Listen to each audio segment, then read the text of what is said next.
नमस्कार विद्यार्थी मित्रांनो, स्वागत आहे आपल्या यूट्यूब चॅनलवरती. मित्रांनो, आता CP मुंबईचा पेपर जवळ चालला आहे. मुंबई शहरचा जो पेपर आहे आपला पोलीस भरतीचा तो जवळ आलेला आहे आणि तुम्हा सर्वांना माहीत असेल, जे मागचे जर 3-4 वर्षाची प्रश्नपत्रिका जर पाहिल्या मुंबईच्या, तर 2 प्रकारचे क्वेश्चन नेहमी येतात आणि ते जास्त पोरांचे चुकतात मित्रांनो. ते क्वेश्चन म्हणजे भूमितीचे क्षेत्रफळ घनफळ यावर येणारा क्वेश्चन आणि दुसरा म्हणजे घातांकावर येणारा क्वेश्चन. तर दोन्ही टॉपिकचे सर्व नियम आपण या व्हिडिओमध्ये सूत्र आणि नियम आपण पाहणार आहोत, जेणेकरून तुम्हाला फायदा होईल. जर तुमचा फॉर्म मुंबईला असेल, मुंबईचा पेपर असेल तुमचा, तर तुम्ही हा व्हिडिओ मित्रांनो स्किप करू नका. हा व्हिडिओ पूर्ण पहा, तुम्हाला नक्कीच फायदा होईल. तुमचे कमीत कमी 3 मार्क सिक्युअर होतील. तर चला मित्रांनो सुरू करू. मित्रांनो, पहिलं सूत्र आहे चौरसाचं. सर्वांना माहीत असेल चौरसाचं सूत्र काय आहे? बाजू वर्ग. चौरसाच्या चारही बाजू सारख्या असतात. क्षेत्रफळ होतं बाजूचा वर्ग. आणि दुसरी गोष्ट लक्षात ठेवायची मित्रांनो, जर कर्ण विचारला, काय चौरसाचा कर्ण, ही बाजू ए समजा, ही बाजू ए आणि कर्ण विचारला त्यांनी आपल्याला, तर कर्ण किती येत असतो लक्षात ठेवा, वर्गमुळात 2 गुणिले ए. लक्षात ठेवा मित्रांनो, वर्गमुळात 2 गुणिले ए हा काय असतो? कर्ण असतो, जो पायथागोरसच्या प्रमेयानुसार मिळून जातो. पण लक्षात ठेवा, वर्गमुळात 2 गुणिले ए हा काय झाला? चौरसाचा कर्ण. किंवा त्याला असं सुद्धा लक्षात ठेवतो, ए वर्गमुळात 2 असं लक्षात ठेवलं तरी चालेल. ए वर्गमुळात 2. आयताचं क्षेत्रफळ सर्वांना माहीत असेल, लांबी गुणिले रुंदी. त्रिकोणाचं क्षेत्रफळ सूत्र आहे 1/2 पाया गुणिले उंची. वर्तुळाचं क्षेत्रफळ सूत्र आहे पाय आर वर्ग. पाय आर वर्ग. पायची किंमत किती? 22/7 किंवा 3.14. 22/7 मित्रांनो जास्त यूज करायची. 3.14 जास्त यूज नका करू, कारण त्याने काय होतं, कॅल्क्युलेशन वाढतं आहे. क्षेत्रफळ पाय आर वर्ग वर्तुळाचं, परिघ 2 पाय आर आणि व्यास किती असतो? 2 आर. इष्टिकाची ती. इष्टिकाची तिचे एकूण पृष्ठफळ म्हणजे सर्व पृष्ठांची क्षेत्रफळाची बेरीज म्हणजे काय? एकूण पृष्ठफळ. तर सूत्र काय आहे? 2 गुणिले कंसात, असं लक्षात ठेवा मित्रांनो, लांबी गुणिले रुंदी अधिक रुंदी गुणिले उंची अधिक उंची गुणिले लांबी. इथं आकृत्या पण यात तुम्ही पाहू शकता. ही हाईट आहे, लांबी आहे आणि रुंदी आहे. लांबी गुणिले रुंदी अधिक रुंदी गुणिले उंची अधिक उंची गुणिले लांबी. घन. घनाचं सूत्र काय आहे? 6 गुणिले बाजूचा वर्ग. काय? 6 गुणिले बाजूचा वर्ग. हा सूत्र असं कसं खालं? कारण आपल्याला माहिती चौरस क्षेत्रफळ सूत्र काय आहे? बाजूचा वर्ग. आणि घन काय असतो? त्याच्या 6 बाजू आहेत ना, सर्व बाजू सारख्या असतात. आणि प्रत्येक बाजू सर्व पृष्ठ सारखे असते. तर म्हणजे हा एक पृष्ठ आहे समजा, याचं क्षेत्रफळ किती येईल? a². असे किती पृष्ठ आहेत? सगळे 6. म्हणजे सूत्र आलं 6a². वृत्तचिती. वृत्तचितीचं 2 सूत्र लक्षात ठेवायचे, एक वक्र पृष्ठफळ आणि दुसरं एकूण पृष्ठफळ. आता जर थोडा डोकं लावलं ना, तर सूत्र एकदम असे पोपटावणी पाठ करायची पण गरज नाही. वक्र पृष्ठफळ किती आहे? 2 पाय आर एच. आता हे सूत्र आलं कसं? एक समजा एक वर्तुळ आहे असं लक्षात ठेवा. हा काय? एक वर्तुळ आहे, खाली बेसला वर्तुळ आहे. आता आपल्याला माहिती वर्तुळाचा परिघ किती असतो? 2 पाय आर. आणि याच्यावर समजा असे एक युनिटच्या समजा काहीतरी कड्या ठेवल्या जातात सेम त्या आकाराच्या. त्याच्यापासून काय तयार झाला? तर तो सिलेंडर तयार झाला. म्हणजे त्याचं आणि ते किती होईल? त्याला एसनी जर गुणलं तर वक्र पृष्ठफळ. किंवा असं लक्षात ठेवा, हा एक सिलेंडर आहे. काय? हा सिलेंडर आहे. हा सिलेंडर आहे. याला जर मधोमध कापलं, मी काय केलं? मधोमध कापलं, तर तो काय होईल, एक शीट तयार होईल. शीट म्हणजे काय होईल, तो आयत तयार होईल मित्रांनो. असा काय होईल, तो आयत तयार होईल.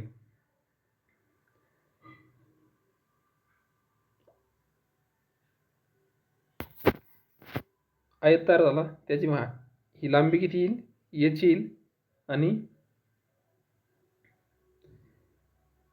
जी आहे ही रुंदी, रुंदी किती येईल, जो खालचा आपला वर्तुळाचा परिघ होता काय 2πr, असं लक्षात ठेवा सूत्र मित्रांनो. जर आपण हे सूत्र बनलंय कसं, की हा सिलेंडर समजा आपण मधोमध कापला, तो आपण एकदम फ्लॅट केला, सपाट केला एकदम, तर तो काय होतो, एक आयत तयार होतो मित्रांनो. काय होतो, आयत होतो. मग आयतामध्ये आपलं सूत्र माहिती आहे, लांबी गुणिले रुंदी. तर लांबी काय आहे, उंची, सॉरी लांबी काय इथं उंची आहे, म्हणजे ती किती याची, आणि रुंदी किती आपली वर्तुळाचा परिघ म्हणजे 2πr. आणि आता एकूण पृष्ठबळ कसं होईल, हा वर्तुळाच्या खाली बुडाला एक वर्तुळे आणि वर एक वर्तुळे, बंद डबा समजा मित्रांनो. हे वरचं जाखान, हे डब्याचा खालचं बुड, हे दोन वर्तुळ झाले ना. मग त्या 2πr वर्ग ॲड करावं लागेल. म्हणजे ते कसं होईल, 2πrh अधिक 2πr वर्ग, असं मिळून ते सूत्र बनलेलं मित्रांनो. एकूण पृष्ठफळ बरोबर 2π(r + h), यातून 2π बाहेर कॉमन निघतो, त्यावरून ते सूत्र बनलं मित्रांनो तसं. तर एकदम सोप्या भाषेत तुम्हाला सांगितलं, वृत्तचितीचं समजलं असेल अशी आशा करतो. आणि दुसरी एक ट्रिक सांगतो मित्रांनो, ज्या क्वेश्चनमध्ये पाय येईल, काय जिथं जिथं जिथं पाय येईल, पाय कुठं, हे जसं 2πr इथं, इथं वक्रपृष्ठावर 2π आहे, इथं एकूण पृष्ठफळात पाय आलाय, शंकूमध्ये पाय आहे, गोलामध्ये पाय आहे, घनफळात पाय आहे. लक्षात ठेवा, ज्या सूत्रामध्ये पाय आहे ना, पाय तो छेदाला नाही पाहिजे, तो अंशाला पाहिजे. पाय कुठं पाहिजे, तो अंशाला. जिथं जिथं अंशाला पाय आहे ना, तर तुम्हाला विचारलं असेल एकूण वक्रपृष्ठफळ काढा, एकूण पृष्ठफळ काढा, पृष्ठफळ काढा, घनफळ काढा, गोलाचं परिघ काढा वर्तुळाचा. वर्तुळाचा प्रॉब्लेम येणार नाही, पण इकडे जास्त वक्रपृष्ठफळ, एकूण पृष्ठफळ, किंवा शंकूचं घनफळ किंवा गोलाचं पृष्ठफळ घनफळ जर विचारलं असेल, तर मित्रांनो सूत्रामध्ये पाय आहे, त्याच्या काय आहे, पाय आहे. लक्षात ठेवायचं, ते आपण ऑप्शन चेक करायचे. जर एकच ऑप्शन असेल, त्याला 11ने भाग जातो, 11ने भाग जातो, तोच त्या प्रश्नाचं उत्तर असतं मित्रांनो. म्हणजे तुम्ही बिना कॅल्क्युलेशनचं पण तुम्ही ते सोडू शकता. पण जर दोन ऑप्शन असतील 11ने भाग जाणारे, तिथं आपल्याला मग ती ही ट्रिक कामं येत नाही. त्यामुळे सूत्र लक्षात ठेवा. आता घनफळ पाहू, शंकूचं आपण पाहू, वक्रपृष्ठफळ आणि पृष्ठफळ.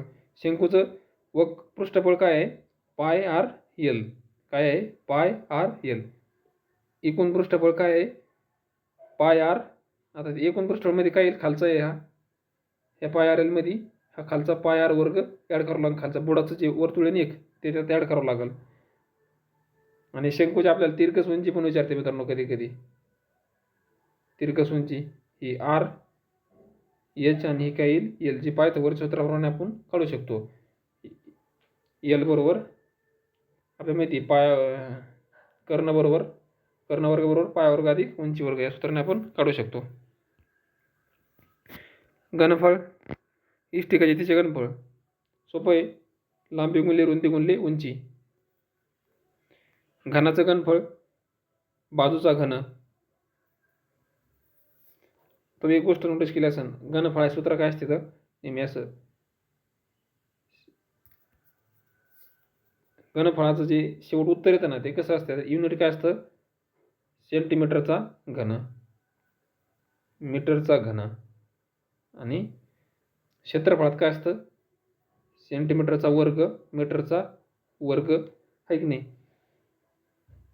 म्हणजे घनफळात काय असतं, आपल्याला 3दा गुणाकार करावा लागतो, 3 डायमेन्शनचा गुणाकार करावा लागतो आपल्याला. घनफळ काय आहे, 3D आकृती आहे, यात आपल्याला तीन डायमेन्शनचा गुणाकार करावा लागतो. जसं इष्टिकाची ती लांबी गुणले रुंदी गुणले उंची. घनाचं कसं आहे, तिन्ही बाजू सारखेच आहेत, म्हणजे बाजूचा घन. वृत्तची ती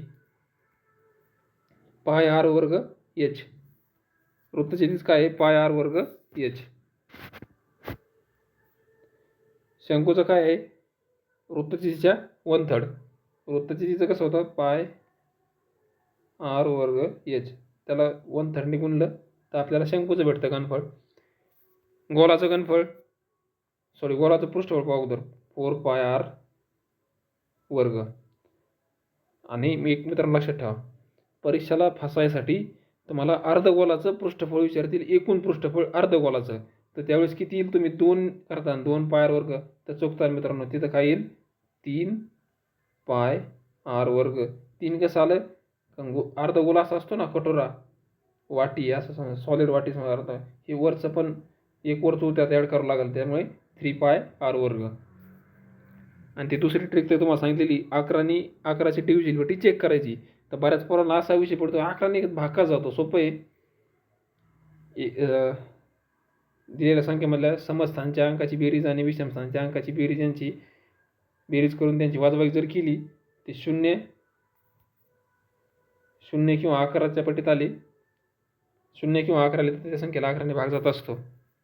जसं ही 44 संख्या आहे, 4 मधून 4 गेले किती राहिले? 0.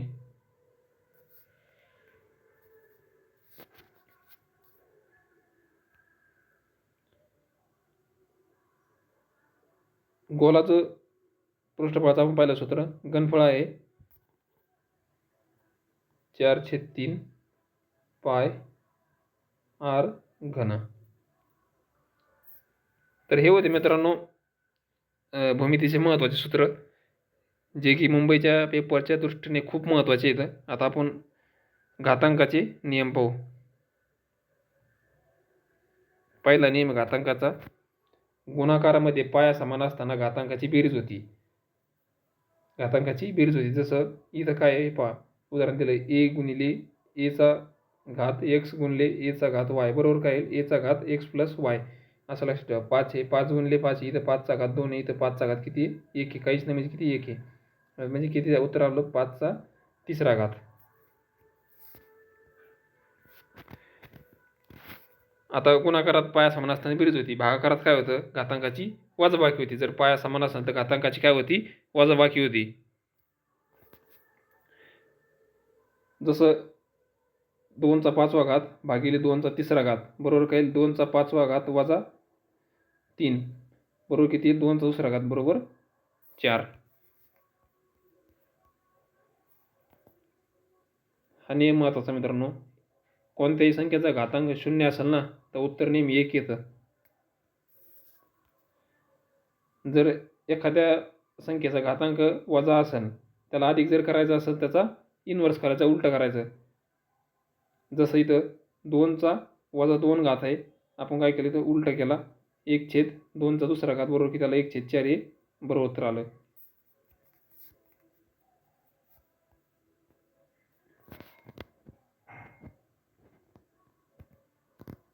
मित्रांनो, घातांक जर अपूर्णांकामध्ये असेल, जसं एचा घात एक्स भागिले वाय, तर त्याला आपण असं त्याचा अर्थ असा होतो, म्हणजे जसं की समजा 16 येतं, 16चा घातांक 1/2 म्हणजे ही काय थोडक्यात ही वर्गमुळातलेलं नाही, थोडक्यात असं ही काय वर्गमुळात आहे, म्हणजे